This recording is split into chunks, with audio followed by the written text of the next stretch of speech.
Hey there, good to see you. Seems like a good time to talk about, joy. 'Tis the season and all. So this guy Paul writes a letter, right, while he was in prison, and joy keeps coming up in it. So we thought maybe we could learn something from it. So here's this week's verses.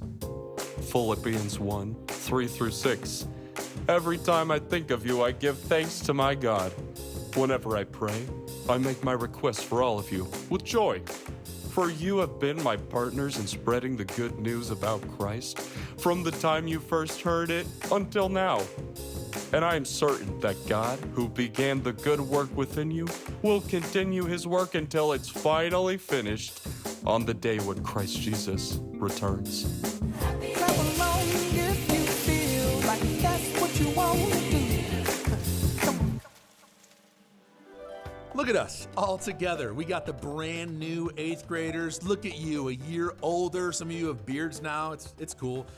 You're now the champions of this junior high space, and I know it's awesome being the oldest, but here's what I need from all of you new 8th graders right now. This is your first act of being the oldest. I need all of you to stand up. Come on, stand up, stand up, stand up. I'm already standing, but I would stand up with you. And here's what we're gonna do. It's just a big round of applause for all the new 7th graders. Oh, give it up for them. What up, crew? We love that you're here with us. All right, okay, here we go. You sit back down. It's going forever. I'm so excited for this year. I'm excited for tonight. For some of you, you're gonna win big in bingo, which, and you all know this, but I'll just say it anyways. Bingo is 100% skill-based. So if you win, just know that you're better at bingoing than everyone else. Let's just jump right into it though. My name is Jake and I'm one of the student pastors around here, and I'm stoked that I get to officially welcome all of you to a new year of CCV students. And our prayer for you is that this place is a place that you feel like you can belong to. A place where you're seen by your friends and most importantly by your coaches. And actually do this. Can everyone right now look around the room and make awkwardly long, extended, unbreaking eye contact with your coach? Hold it. Hold it. All right, stop. That was a little bit too much. Your coaches, they rock. Get to know them. It's worth it. I want to start today by doing a quick experiment. I'm going to show you 4 pictures. We got an island beach. And listen, probably Fiji or something like that. We have a Suns basketball game, and I want you to imagine the Suns are actually good and they're winning the game that you're at. And down here we have a Christmas tree with just an obscene amount of presents. There's probably a Switch 2 under there, even better, a ticket to camp this summer, the greatest summer camp of all time. You need to go to it. It's gonna be incredible. And at this last corner, we have a jail cell, a gross, smelly, small, claustrophobic jail cell. And I'm gonna ask you this, which one of these photos sparks the most joy in you? I think 3 of these make sense. You pick. But this one? No one's choosing that. Like, unless you're a total weirdo, or maybe you're an 8th grader with 4 younger siblings who just need some quiet. No one looks at a jail cell and thinks, whew, joy.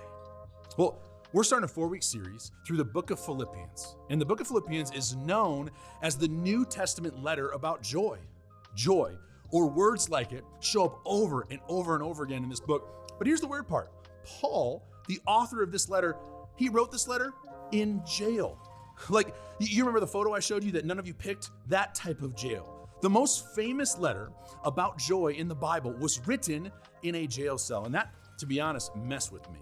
Because in my brain, joy and happiness, they're just like the same thing. And jail is not a happy place. So I started asking myself this question, like, what is joy? At first, I looked up a bunch of definitions and helpful, but not quite helpful enough. And so I dug a little deeper and I found this brain scientist named Dr. Alan Shore. And the way he describes joy completely changed the way I think about it. He says this, that joy is the moment when someone's face lights up when they see you. Not because life is perfect or because everything's easy, but because you matter to them. That's joy, that little moment. I want you to do something a little bit weird, but just roll with me. Can you close your eyes? All of us close our eyes. And I want you to think of a moment when you looked at someone and you could tell that they were genuinely excited to see you. It wasn't fake, it wasn't just polite, but they were truly excited. Maybe you ran into your best friend unexpectedly at a Diamondbacks game, or it's when you walked through the door at your grandparents' house after you hadn't seen them since Christmas and they saw you and their face lit up. Do you have that moment? Like, live in that for a second. How does that memory make you feel? Do you feel safe, wanted, welcomed? glad or even warm, that feeling, that moment right there, that's joy. You can open your eyes back up. And here's what I love about this definition. Someone's face, when you think about it, can light up to see you even when life is hard.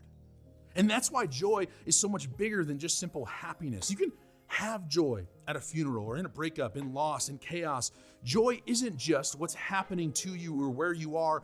Joy is about connection. And here's what's kind of crazy. That same brain scientist says this, that joy actually makes your brain grow stronger. People with real joy are better at handling emotions, dealing with stress, and getting through hard seasons. In other words, joy helps you endure life. And I want that. I want to be able to handle things without falling apart. And our brains and bodies, they want that too. And so they crave joy.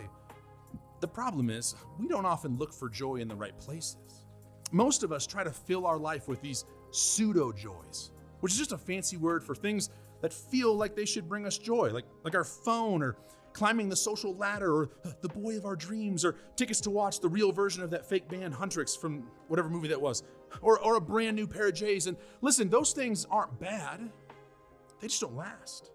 And if you're always chasing the next thing just to feel okay, man, that might be why that you're running on a low joy tank. And this kind of hit me hard because I'm really good at chasing new things and thinking, hey, this is the thing that's going to finally do it for me. But it never actually fills my tank. And so if joy matters this much, where does real joy come from? And this is what Paul talks to us about in Philippians. Remember that dude from jail? Philippians 1:3-5 says this, I thank God every time I remember you.